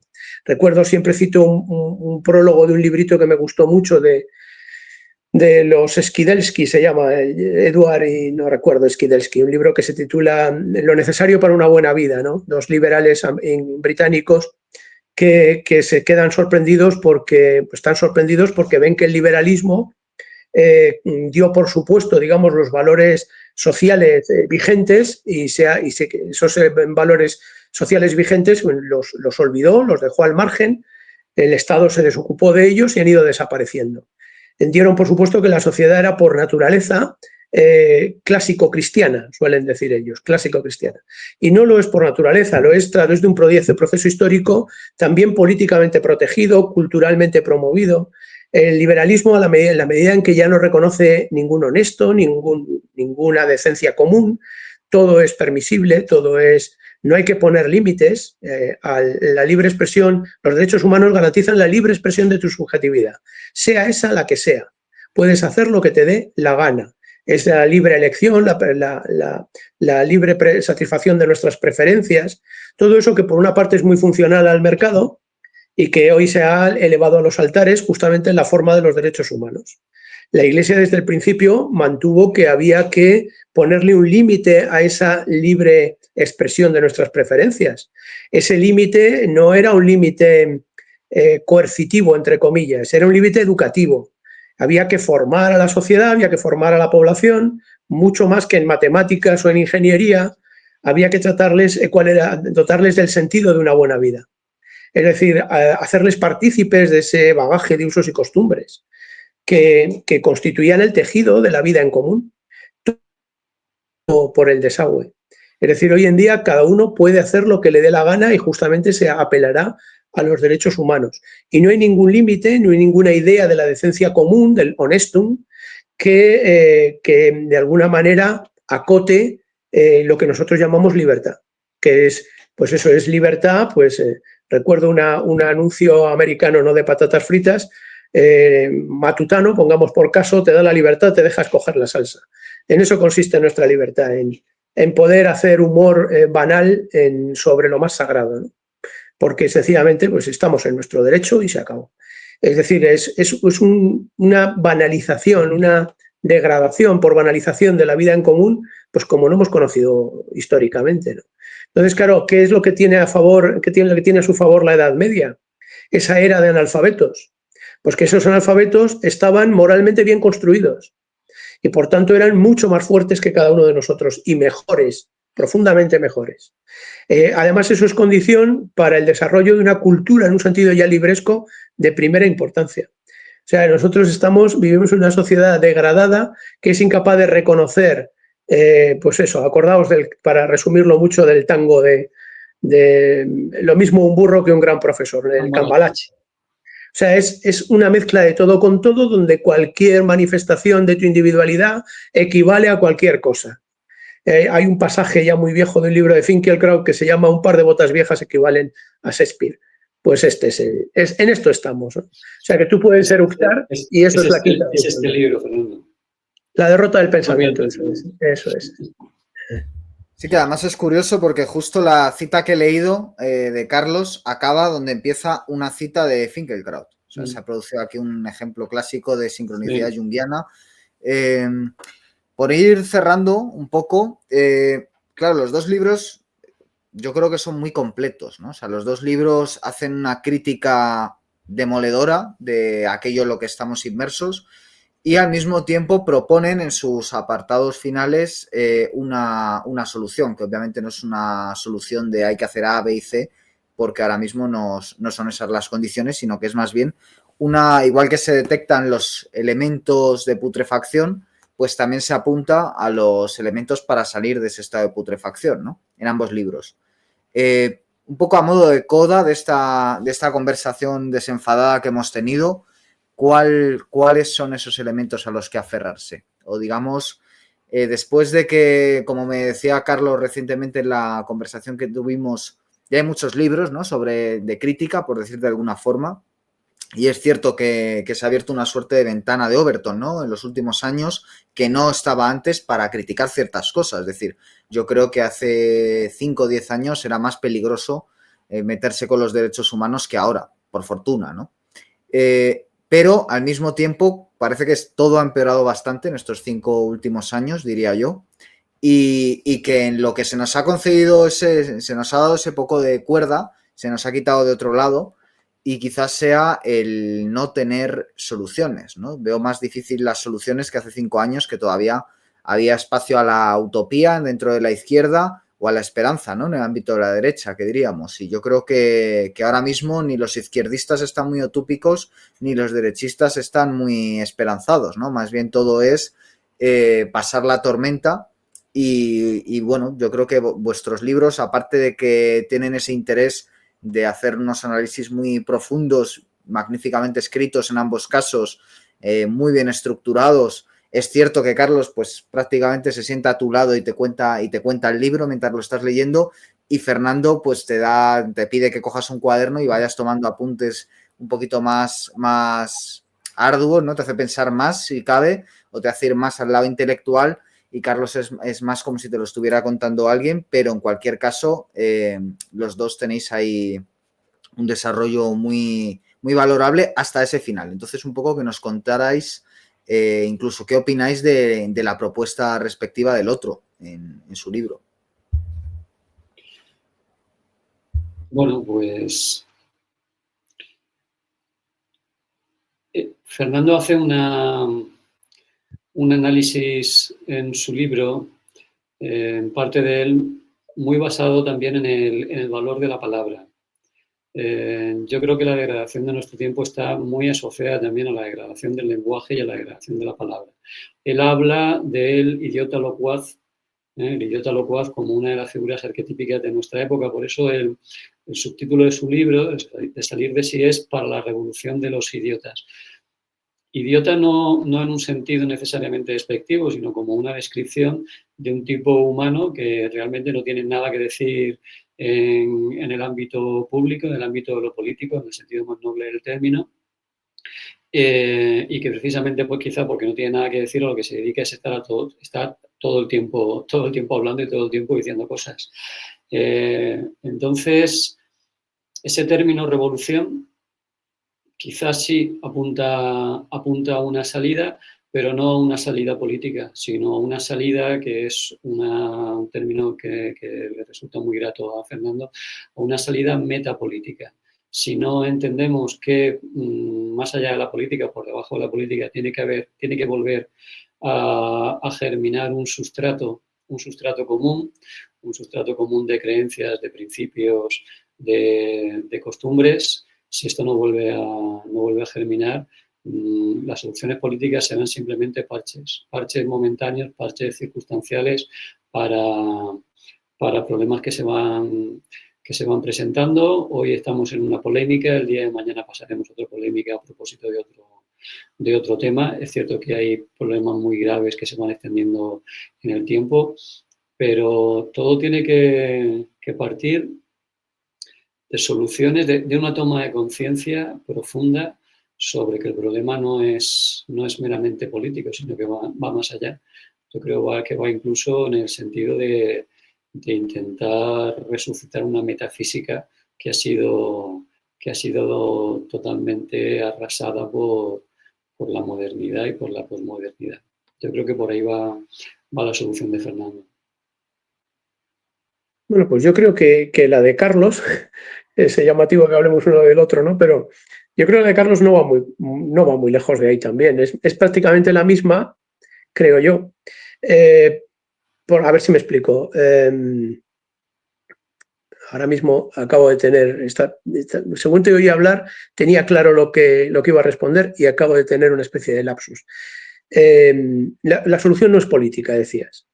Depende de lo que entendemos por política. No tiene nada que ver con el Estado.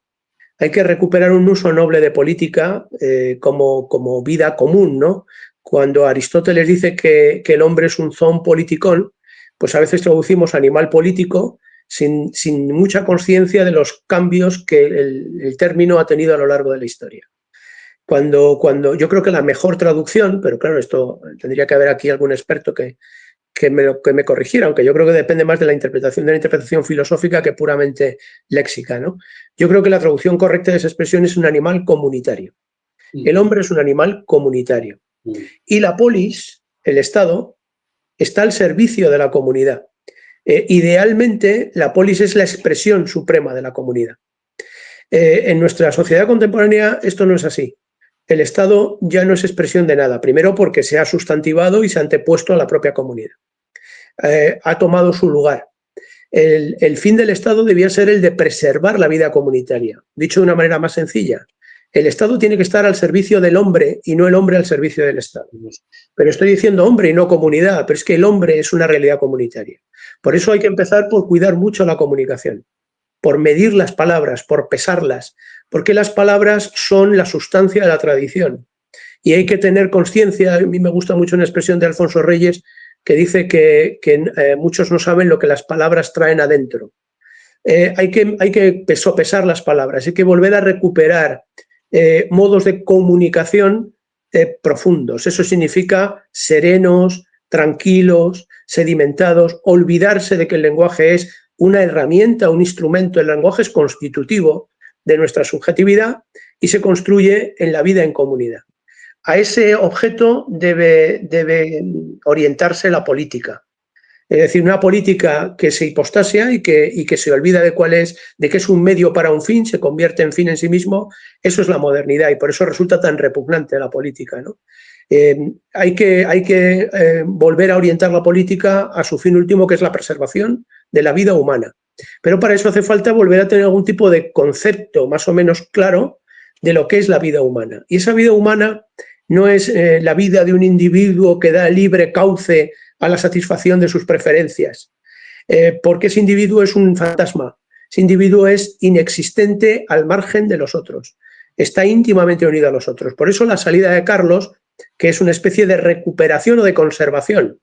Los conservadores quizá no estén de acuerdo conmigo, ¿no? Cuando diga que en realidad hoy en día, que es una cosa de Gómez Dávila, hoy en día no se trata ya de conservar. Estamos en un punto en que lo que hay que hacer es reaccionar, porque lo que había que conservar está demolido. Pero bueno, podría aceptarse que queda algo. Si queda algo, desde luego es la célula de la comunidad, que es la familia. Con perdón, Fernando, voy a aprovechar para citar al marqués de Tamarón, que decía aquello de que un conservador es un conservaduros, que me parece un escolio digno de Gómez Dávila y era inevitable, tenía que decirlo.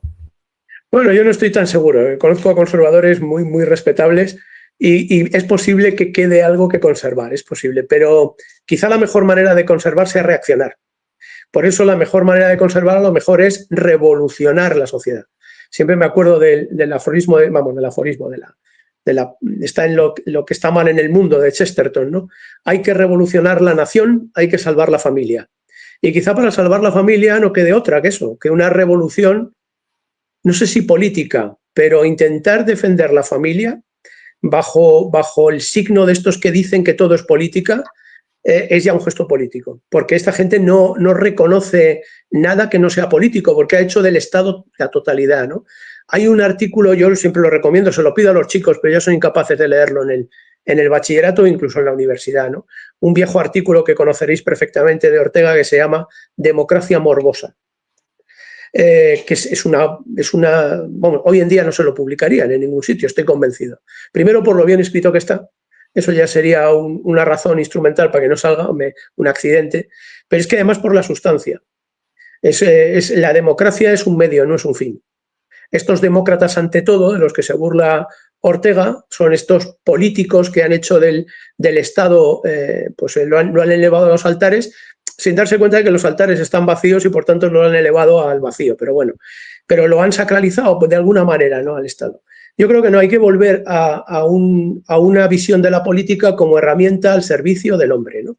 Y entonces me da la impresión de que la cosa ha llegado a un grado de descomposición tan extremo que es verdad que yo a veces atiendo a la comunidad, pero otras veces apelo ya a lo que pueda quedar de persona singular. Pero es verdad que persona singular y comunidad son inseparables. Si queda alguna persona es porque ha fraguado en una comunidad, porque no es posible una persona sola, eso es el individuo moderno. La persona sola es posible en comunidad de personas.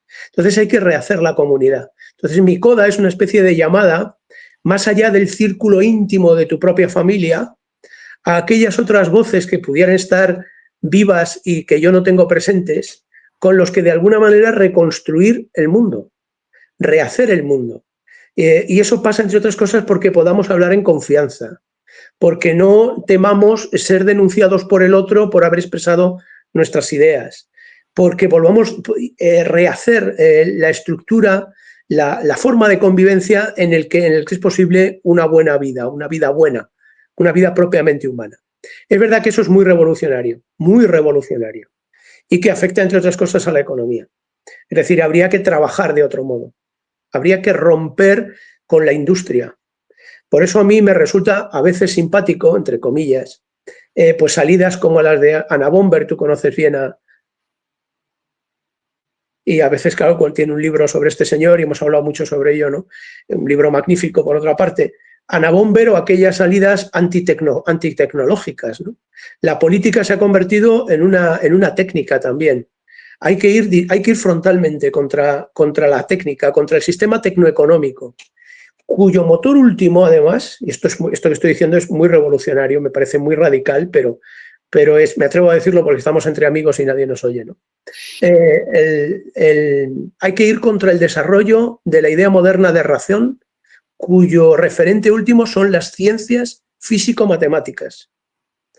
Es decir, las ciencias físico-matemáticas y esa prolongación suya, sucedánea, que son las ciencias humanas, que pretenden ser la prolongación de los métodos y operaciones propias de las ciencias físicas a los terrenos antropológicos y humanos, son demoledoras, son destructivas de la humanidad. Hay que poner a las ciencias y tecnologías, hay que supeditarlas a las humanidades. Las humanidades no son científicas y por tanto tampoco son responsables.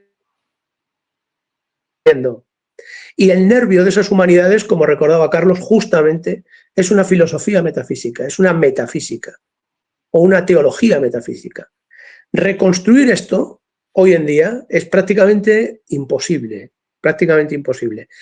Sería necesaria una revolución muy, muy profunda. Y a eso es a lo que en el fondo, yo creo que de una manera muy encriptada, en defensa propia, apela a la coda de mi librito.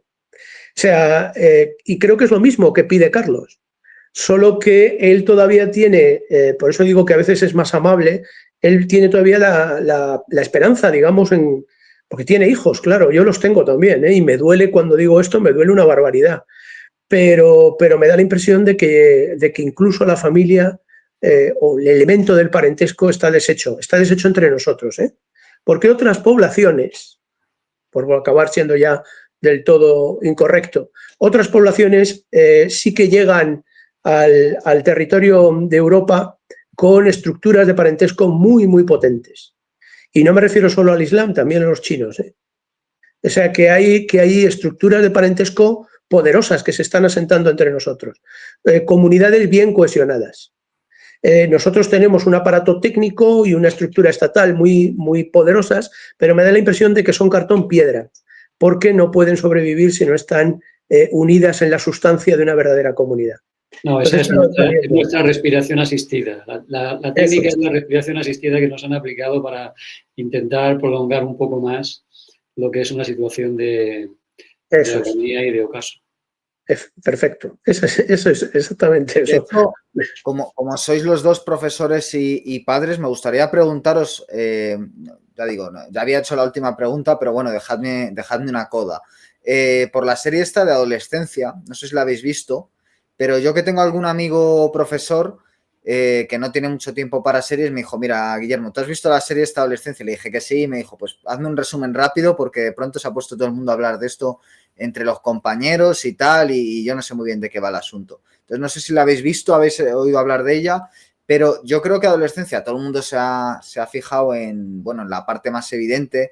Hay un extremo político que ha querido señalar que digamos, el chico incriminado es un niño blanco, otros se han fijado en la agresión a la agresividad contra la mujer y demás, en las problemáticas de la pornografía, de los gurús de internet, pero para mí lo interesante es ver cómo la técnica sirve también para aislar a los componentes de una familia. O sea, para mí eso es lo más interesante de la serie y creo que no se ha hecho hincapié en ello, es cómo, imagino yo que hace 50 años o menos, en una casa se cerraban las puertas de las habitaciones para dormir y bueno, había una cierta tranquilidad en torno a lo que podía estar ocurriendo al otro lado de esas puertas cerradas, ¿no?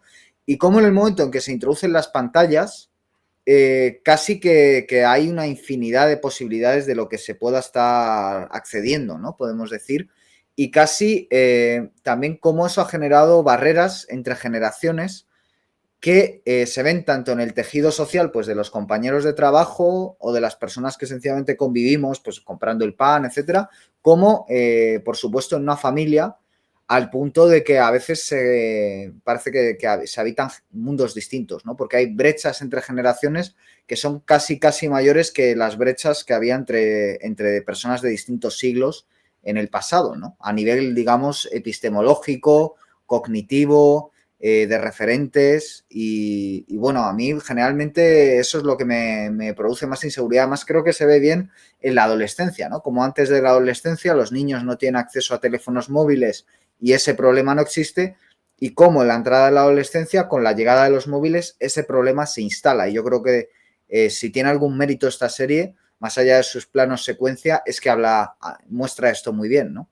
Y muestra la perplejidad de los padres que dicen, ¿qué hemos hecho mal con este niño? ¿Qué hemos hecho bien con esta niña? ¿No? Y realmente ese es un problema irresoluble, porque no puedes llegar a saberlo. Sí. Bueno, seguramente el problema viene de antes, de la adolescencia, de no haber habido una comunicación o un ambiente de relativa confianza entre padres e hijos antes de llegar a ese punto, porque cuando ya se llega, normalmente es que ya es tarde. De todas maneras, yo que he visto la serie y que está muy bien lo que tú apuntas, y yo creo que efectivamente es una de las claves del problema, pues para que veas que la condición humana no varía sustancialmente a lo largo del tiempo, hay una anécdota que yo les cuento, ahora que también has hecho alusión a nuestra condición compartida de profesores. Hay una anécdota que yo les cuento a mis alumnos en la ESO, que tiene que ver con la Celestina. En la Celestina hay un momento al principio en el que Celestina va a casa de Melibea y para hablarle de Calisto, para intentar que tengan un encuentro entre los dos.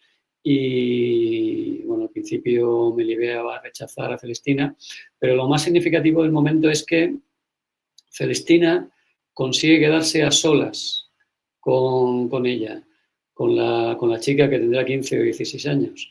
Y consigue quedarse a solas porque sus padres, ella es hija única, sus padres están tan sumamente convencidos de que tienen una niña tan incorruptible que piensan que ninguna fuerza externa va a poder cambiar los valores que ellos les han ido inculcando a lo largo del tiempo. Bueno, ese es el momento clave que yo creo que pasa desapercibido para la mayor parte de los lectores. Yo creo que ese es el momento clave de la obra. Es el momento en que Celestina consigue quedarse a solas con Melibea. Porque en ese momento Celestina, que sabe que todos estamos a una distancia ínfima de corrompernos, sabe que ya lo tiene todo ganado. Cuando ella se ponga a susurrarle al oído lo que ella quiere escuchar, sabe que antes o después la muchacha va a caer en sus manos. Bueno, pues entonces yo les hago la reflexión a los chavales de que eso que hace Celestina es lo que pueden hacer hoy día los dispositivos tecnológicos con una persona que no está preparada para usarlos. Y seguramente esa es una de las claves de la obra a la que tú la serie a la que tú haces referencia. No, o sea, hemos metido a unas mentes que no están preparadas para asimilar una determinada realidad, las hemos metido de lleno en ese mundo virtual que puede ser y que de hecho es absolutamente disolvente para ellos. Creo que esa es la lección fundamental que hay que extraer de la obra, de la serie, bueno, y de la obra de La Celestina también. Yo no he visto la serie, pero eso que dice Carlos pues es magnífico. Y la visión de La Celestina, pues mira, es estupendo. Es quedarse solos. Quedarse solos es muy peligroso. Es terrible la soledad. Pero claro, la soledad tiene como dos costados. Hay por ahí un pasaje de Pascal que dice que, no recuerdo exactamente qué, nuestro estado de lamentable en el mundo pues depende de que somos incapaces de estar solos en una habitación, ¿no? De quedarnos en nuestra habitación. Bueno, nosotros, nuestros chicos están solos, pero están solos siempre entregados a la Celestina de las pantallas. Entonces están todos corrompidos radicalmente. Es decir, el consumo de pornografía es un dato que, si tuviéramos un mínimo de sentido común, se convertiría en problema de emergencia nacional. No es un peligro brutal y está detrás de todas esas agresiones que conocemos y que muchos interpretan en claves que a mí me parecen absolutamente ideológicas y erróneas. Pero bueno, o sea que es justamente nuestra libertad, es la causa la causa última de esas agresiones que conocemos de vez en cuando, ¿no? La violencia de género y ese tipo de cosas en fin, que son tan vidriosas. El asunto es quedarse solo. Hay formas de soledad potentes y formas de soledad débiles. Estamos entre solitarios muy débiles. Yo lo que apelaba en la coda justamente es a solitarios que he sido capaz de mantener la fortaleza. Para eso, de algún modo, tienen que vivir en comunidad. Son solitarios que de algún modo se apoyen en sus prójimos. Porque el que se queda verdaderamente solo se viene abajo, ¿no? Las celdas de aislamiento están prohibidas justamente porque es una destrucción brutal de la persona. Mantener aislado en condiciones de aislamiento severo a alguien durante un cierto tiempo es aniquilarlo. De manera que es mucho más duro que una tortura física, yo creo, ¿no? De manera que la comunicación es el hilo que nos sostiene. Entonces no hay más que esto. Nuestros adolescentes, por desgracia, son gente que está muy, muy sola. Incluso los más violentos, los más... empiezas a hablar con ellos y ves que detrás lo que hay es una especie de erial de su vida común. No tiene vida con nadie. Es un individuo que crece aislado, en competencia con otros, un suspicaz radical. No, es el mejor discípulo de la escuela de la sospecha, es un joven de 15 años. Hoy en día no se fía de nadie. Entonces, claro, el problema es este: cómo rehabilitar o cómo reconstruir, cómo establecer puentes entre nosotros, cómo rehacer la comunidad. No sé, adolescentes no la he visto, pero veo constantemente adolescentes y el problema es cuando hablas con ellos a corazón abierto, entonces empiezan a recibir el mensaje, aunque es arriesgado, es peligroso en muchos casos, pero si lo consigues, si consigues llegar a veces dicen los psicólogos, ¿no? Me recordaba esta psicóloga de Almería que utiliza mucho la expresión tocar el corazón, que es muy lírica, me parece que es demasiado, porque no es nada tan expresivo ni tan emotivo. Tocar el corazón es hablar de verdad, sencillamente, es hablar de verdad, pero con confianza, en verdadera comunidad, pero eso requiere ciertos prerequisitos que nuestra sociedad ha destruido. Prerequisitos, es decir, tú para jugar con alguien necesitas que el otro respete las reglas del juego. Y esas mínimas reglas del juego son los mínimos antropológicos que nuestra sociedad ya ha demolido. Entonces, claro, es muy difícil que puedas hablar con nadie si el otro no está en el fondo de acuerdo contigo. Suena un poco raro, pero es que ahí tiene que haber un acuerdo sobre los principios últimos de nuestra comunidad. Si no los hay, entonces no podemos hablar. Sencillamente estamos aislados, ¿no? Hemos pasado del rosario en familia a la televisión común en la sala de estar, a las pantallitas de los teléfonos, cada uno en su habitación. Lo próximo no sé qué va a ser, pues ya nos los presentará Zuckerberg o alguno de estos grandes gurús de la tecnología.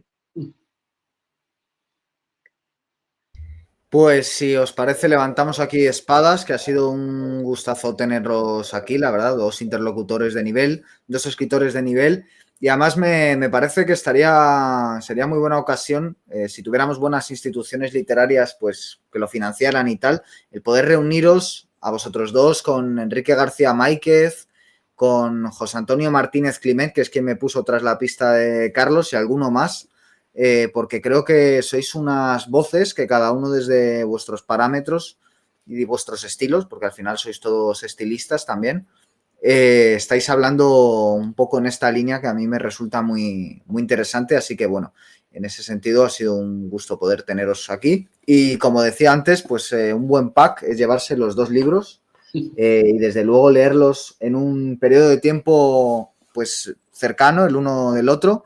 Y bueno, esta idea, tengo que decir, de juntaros viene de que el otro día, el domingo pasado, estaba tomando un café con un amigo y me dijo: Guillermo, ¿qué ensayos así en lengua española han salido interesantes? Porque es que no me entero de nada y tal.